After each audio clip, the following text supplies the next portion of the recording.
नमस्कार, उत्तराखंड लाइव को स्वागत करती हूं मैं आयशा। पहले हेडलाइंस।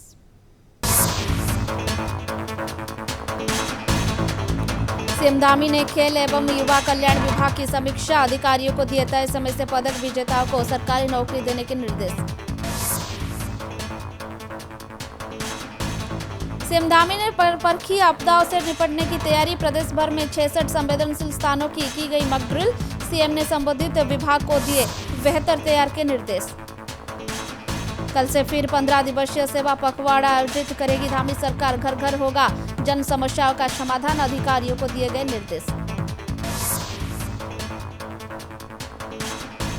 भाजपा पिछले चुनाव में हारी हुई सीट पर कराया वरिष्ठ नेताओं को प्रवेश, प्रदेशाध्यक्ष ने कहा 23 सीटों पर तैयार की गई जीत की विशेष रणनीति। खबर विस्तार में। रामपुर तिरिहा कांड से जुड़े फर्जी हथियार बरामदगी मामले में अदालत के फैसले के बाद भी राज्य आंदोलनकारियों और जनप्रतिनिधियों में असंतोष है। 3 पुलिसकर्मियों को 1.5 साल की सजा सुनाए जाने पर राज्य आंदोलनकारी सम्मान परिषद ने इसे अपर्याप्त बताया और कड़ी सजा की मांग की। वहीं भाजपा विधायक विनोद चमोली ने कहा कि उत्तराखंड आंदोलनकारियों के बलिदान को देखते हुए दोषियों को और सख्त सजा मिलनी चाहिए।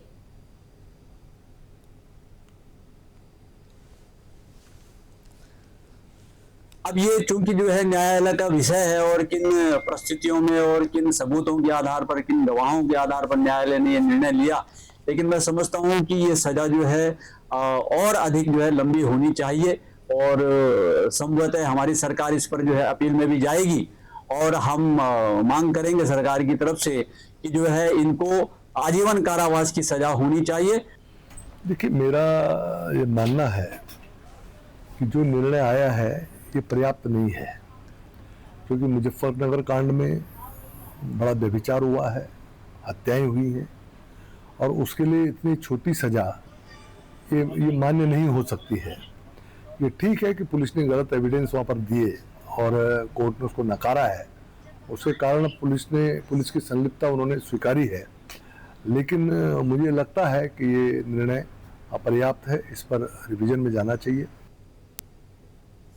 उत्तराखंड में विधानसभा चुनाव समय से पहले कराए जाने की चर्चाओं के बीच मुख्यमंत्री पुष्कर सिंह धामी ने स्थिति स्पष्ट की है। उन्होंने कहा कि अभी तक चुनाव समय से पहले कराने को लेकर कोई आधिकारिक सूचना नहीं है। मुख्यमंत्री ने कहा कि चुनाव आयोग जब भी चुनाव कार्यक्रम घोषित करेगा उसी के अनुसार प्रक्रिया पूरी की जाएगी। फिलहाल समय से पहले चुनाव कराने जैसी कोई जानकारी सरकार के पास नहीं है। सूचना हमें कोई नहीं आई है कि पहले कहीं चुनाव हो रहा है, हमको किसी भी स्तर पर नहीं कहा गया है और नहीं ऐसी कोई तैयारियां पहले की हो रही है। मुझे लगता है कि वैसे तो चुनाव आयोग जो कहेगा वो सबको मानना पड़ेगा, लेकिन अभी औपचारिक रूप से या आधिकारिक रूप से कोई सूचना नहीं। प्रदेश में मानसून की शुरुआत के बीच कांग्रेस ने सरकार की तैयारियों पर सवाल उठाए हैं। कांग्रेस प्रदेश उपाध्यक्ष सूर्यकांत धस्माना ने कहा कि हर साल सरकार तैयारियों के बड़े बड़े दावे करते हैं, लेकिन पहले ही बारिश में व्यवस्थाओं की पोल खुल जाती है। उन्होंने देहरादून समेत कई शहर में जलभराव और खराब ड्रेनेज व्यवस्था को लेकर सरकार को घेरा और कहा कि आने वाले दिनों में वह जमीनी हरकत भी जनता के सामने रखेंगे।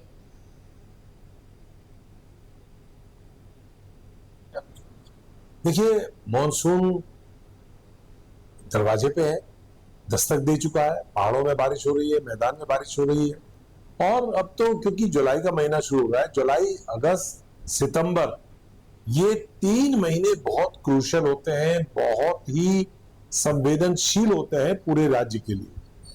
चाहे बादल फटने की घटनाएं हो, भूस्खलन के मामले हो, चट्टाने गिरने का मामला हो, और जब से ऑल वेदर रोड का इन्होंने शिगुफा छोड़ा है और पूरे राज्य में ऑल वेदर रोड के काम हुए हैं, उसमें जिस प्रकार से, जिस पैमाने पर तबाही हुई है, वो इनसे संभले नहीं संभल रही। हर बार मॉनसून आने से पहले सरकार राग अलापना शुरू कर रही है कि साहब हम तैयारी कर रहे हैं, मॉनसून में किसी भी प्रकार से आपदा की तैयारी, आपदा से निपटने की तैयारी, बारिश की तैयारी, बाढ़ की तैयारी, ये सारे दावे सरकार करती है। उत्तराखंड में मानसून की शुरुआत के साथ ही कई क्षेत्रों में भूस्खलन का असर देखने को लगा है। लोक निर्माण विभाग के अनुसार 1 जुलाई की सुबह तक प्रदेश में 50 सड़कें बंद थी। विभाग का कहना है कि संवेदनशील स्थान पर पहले से ही जेसीबी और पोकलैंड मशीन तैनात की गई है तथा रियल टाइम मॉनिटरिंग के जरिए सड़कों को जल्द से जल्द खोलने का काम किया जा रहा है ताकि लोगों को कम से कम परेशानी हो सके।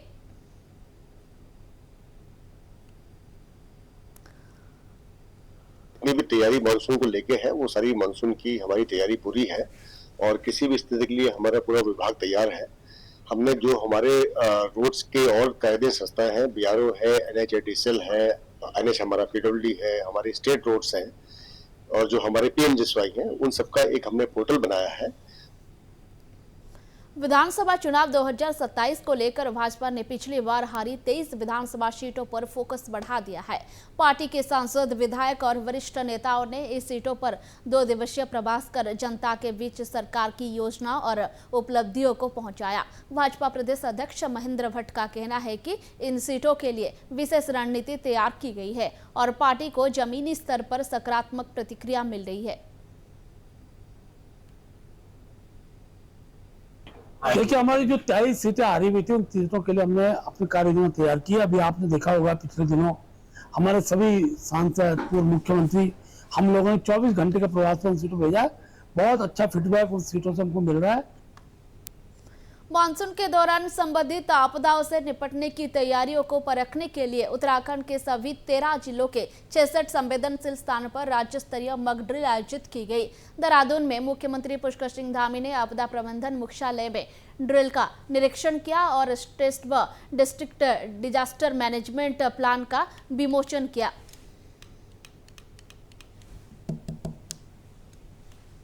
देखिए, आपदा को लेकर जो 2-3 चीज़ें प्रमुख होती हैं कि हमारा जो रेस्पॉन्स टाइम है वो कैसे मिनिमाइज किया जाए। सबसे बड़ी बात यही मुख्यमंत्री जी ने आज कहा है कि देखिए, जब कोई घटना घटती है प्राकृतिक है, लेकिन हम उस पर कितनी जल्दी पहुंच पाते हैं, कितनी जल्दी हम उनको रिलीफ दे सकते हैं। इसके लिए सबसे ज़रूरी है कि हमारा तालमेल कैसा है। क्या वहाँ से तत्काल जो हमारे वहाँ उस क्षेत्र में जहाँ घटना घटी है, जो सरकारी तंत्र है उसके साथ साथ जो अलग से तंत्र विकसित किया गया है कि वहाँ जो हमारे आपदा मित्र हैं, आपदा सखी हैं, गांव के प्रतिनिधि हैं, इलाके के प्रतिनिधि हैं। देखिए, आज की मॉक ड्रिल में हमारे सभी 13 जनपदों में 66 प्लेसेस पे हम लोग कर रहे हैं। हमने यह प्रयास किया इस बार कि जहाँ पे मॉक ड्रिल हम नहीं करते थे, नए स्थान पे करें। ऐसे स्थान को चयनित किया गया है जहाँ मानसून और चारधाम यात्रा को देखते हुए परिवहन विभाग ने सड़क सुरक्षा को लेकर विशेष अभियान शुरू कर दिए हैं। विभाग ने सभी व्यावसायिक वाहन चालकों को एडवाइजरी जारी करते हुए खराब मौसम में सतर्कता बरतने, ओवर स्पीडिंग और ओवरलोडिंग से बचने के निर्देश दिए हैं। चारधाम यात्रा मार्ग पर चेक पोस्ट और विशेष प्रवर्तन टीम सक्रिय कर दी गई है ताकि यात्रियों की सुरक्षा सुनिश्चित की जा सके। हाँ, ये अभी संज्ञान में आया है कि हमारे यहाँ 3 तरह से चालान होते हैं। एक तो हमारी जो टीम्स हैं रोड पर जाती हैं, वो टैप के माध्यम से चालान करती हैं, और दूसरा ANPR के माध्यम से जो हमारे कैमराज लगाए हुए हैं परिवहन विभाग के, उनके माध्यम से हम चालान करते हैं। और अभी डिटेक्शन जो टोल प्लाजा पर हमारे लगे हुए हैं फास्टैग, तो उनके माध्यम से भी चालान हो रहे हैं। तो कैबिनेट मंत्री गणेश जोशी ने देहरादून के खाला गांव में भारी बारिश से क्षतिग्रस्त सड़क का स्थलीय निरीक्षण किया। उन्होंने अधिकारियों को सड़क और सुरक्षा दीवार के पुनर्निर्माण का जल्द एस्टीमेट तैयार कर कार्य शुरू कराने के निर्देश दिए। मंत्री ने सिंचाई विभाग को नाले में चेक डैम निर्माण का प्रस्ताव दिया, उसको करने को भी कहा ताकि भविष्य में बरसाती पानी से होने वाले नुकसान को रोका जा सके और ग्रामीण को सुरक्षित अवगमन की सुविधा मिल सके।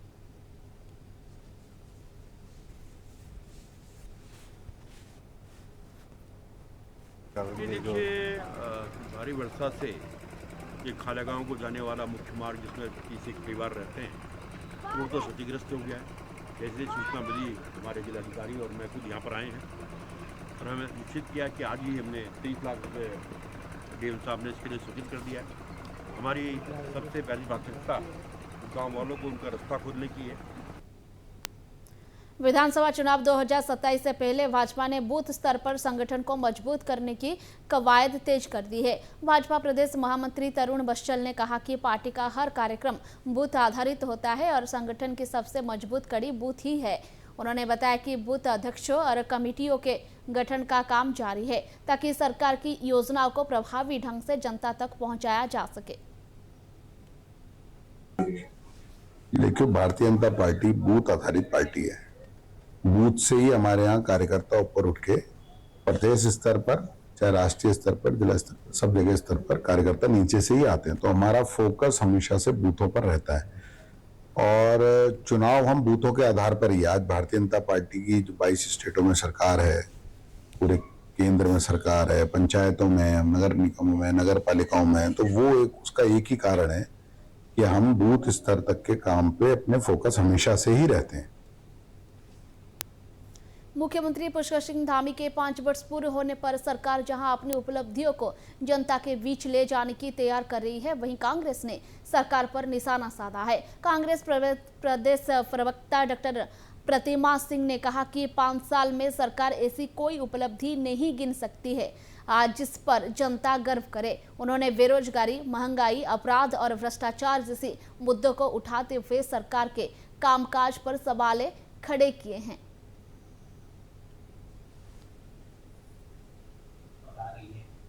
देखिए, ऐतिहासिक तब होता जब ऐतिहासिक कार्य किए होते और भारतीय जनता पार्टी क्योंकि संकीर्ण विचारधारा की है और तो यही वजह है कि अपने धामी जी के इस कार्यकाल को एनडी तिवारी जी के कार्यकाल से वो उसका कंपैरिजन कर रही है। तो मुझे लगता है कि एनडी तिवारी जैसा बनना सबके बस की बात नहीं है। देहरादून पुलिस ने अवैध शराब परोसने और निर्धारित समय के बाद बार पब संचालित करने वालों के खिलाफ अभियान तेज कर दिए हैं। एसपी सिटी प्रमोद कुमार ने बताया कि ऑपरेशन प्रहार और ऑपरेशन नाइट स्ट्राइक के तहत लगातार कार्रवाई की जा रही है। उन्होंने कहा कि नियम का उल्लंघन करने वाले बार पब, ढाबे और सार्वजनिक स्थानों पर शराब पीने वालों के खिलाफ सख्त कानूनी कार्रवाई की जाएगी।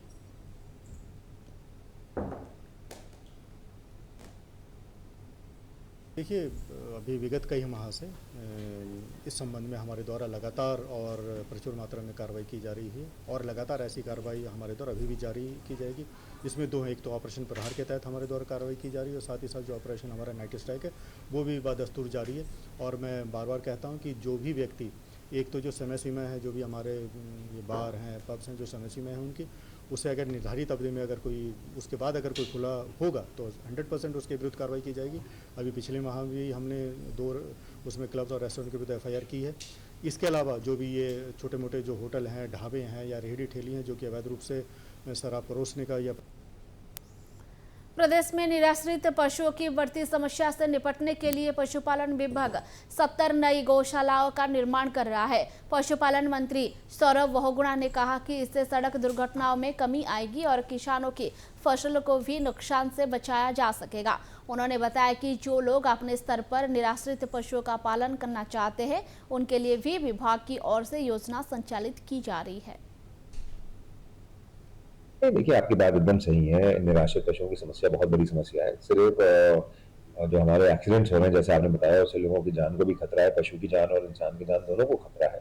और उसके साथ साथ पहाड़ों में हमारे जो खेती करते हैं लोग, उनका भी नुकसान होता है क्योंकि ज्यादातर जो पशु हैं वो फिर वो खेत में घूम के उनकी फसल को खा जाते हैं। और उसके लिए उत्तराखंड सरकार पहली सरकार बनी है पूरे देश में जो 70 नई गौशालाएं निराश्रित पशुओं के लिए बना रही है। 20 गौशालाएं हमारी बनकर तैयार हो चुकी और श्री केदारनाथ धाम यात्रा के दौरान श्रद्धालुओं की सुविधा और सुरक्षा को देखते हुए जिलाधिकारी रुद्रप्रयाग विशाल मिश्रा ने घोड़ा खच्चर संचालक और हॉकरों से यात्रियों के साथ शालीन और सम्मानजनक व्यवहार करने की अपील की है। उन्होंने कहा कि अमर्यादित व्यवहार की शिकायत मिलने पर संबंधित लोगों के खिलाफ सख्त कार्रवाई की जाएगी। जिला प्रशासन का उद्देश्य श्रद्धालुओं को सुरक्षित और सुगम यात्रा उपलब्ध कराना है। श्री केदारनाथ धाम को जाने वाले तीर्थयात्रियों को घोड़े और खच्चर की सेवाओं का भी लाभ लेना होता है। कई बार ऐसा देखा गया है कि तीर्थयात्रियों के साथ घोड़े खच्चर संचालकों के द्वारा या उनके हॉकर के द्वारा अच्छा व्यवहार नहीं किया गया है, अमर्यादित व्यवहार किया गया है। ऐसे जो प्रकरण संज्ञान में आए हैं उसमें शासन और प्रशासन के द्वारा कार्रवाई भी की गई है। उत्तराखंड में मानसून और चारधाम यात्रा को देखते हुए सरकार ने सुरक्षा और आपदा प्रबंधन की तैयारियां तेज कर दी है। भाजपा प्रदेश प्रवक्ता कुंवर जपेंद्र सिंह ने कहा कि भूस्खलन संभावित क्षेत्र की लगातार निगरानी की जा रही है और जरूरत पड़ने पर यात्रियों की सुरक्षा के लिए यात्रा अस्थायी रूप से रोकी भी जाएगी। उन्होंने कहा कि मुख्यमंत्री स्वयं तैयारियों की मॉनिटरिंग कर रही है और जिला प्रशासन सहित सभी विभाग अलर्ट मोड पर है। भाजपा का दावा है कि इस बार बेहतर समन्वय और पुख्ता इंतजाम के साथ श्रद्धालुओं की सुरक्षित यात्रा सुनिश्चित की जा रही है। मानसून से पहले ही संबंधित महकमे अपनी तैयारी पूरी कर लेते हैं और पिछले वर्षों की तुलना में इस वर्ष हमारे पास इंफ्रास्ट्रक्चर बेहतर है।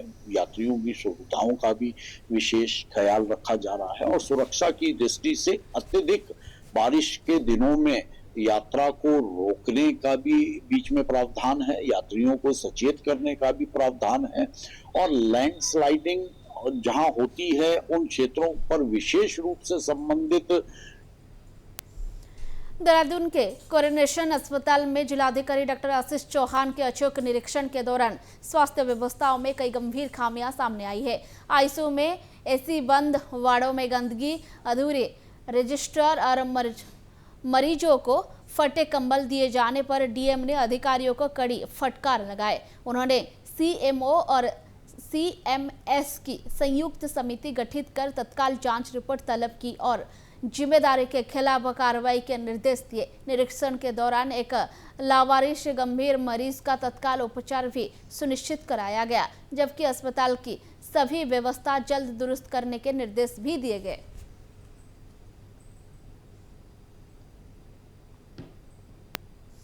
अल्मोड़ा के सरकारी अस्पताल से डॉक्टरों के तबादले के विरोध में कांग्रेस कार्यकर्ताओं ने मुख्यमंत्री और स्वास्थ्य मंत्री डॉक्टर पुतला दहन कर प्रदर्शन किया। इस दौरान पुलिस ने पुतला छीनने का प्रयास किया, लेकिन कांग्रेस कार्यकर्ता ने विरोध जारी रखते हुए प्रदेश सरकार और पुलिस प्रशासन के खिलाफ नारेबाजी की।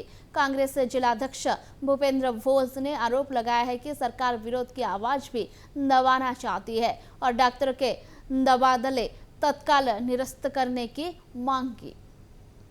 जनता की मांग पर और जनता की सबकी एक मांग है कि अल्मोड़ा में स्वास्थ्य व्यवस्था को पूर्ण रूप से चरमरा गई है और जिस तरह से डॉक्टर लगातार यहाँ से अल्मोड़ा में ट्रांसफर किए हुए हैं, उस ट्रांसफर को रोकने के लिए हमने यहाँ पर जो है पुलिस प्रशासन के द्वारा जो है हमें रोकने का काम किया गया। और ऋषिकेश महानगर कांग्रेस कमेटी के कमान अब व्यापार मंडल अध्यक्ष ललित मोहन मिश्रा को सौंपी दी गई है। नई जिम्मेदारी मिलने पर कांग्रेस भवन में कार्यकर्ताओं ने उनका जोरदार स्वागत किया। ललित मोहन मिश्रा ने कहा कि वह शहर से गांव तक संगठन को मजबूत कर विधानसभा चुनाव की तैयारियों में जुटेंगे। वहीं जिला अध्यक्ष मोहित उनियाल ने कहा कि नई नियुक्त से कार्यकर्ता से उत्साह है और संगठन को उसका लाभ मिलेगा।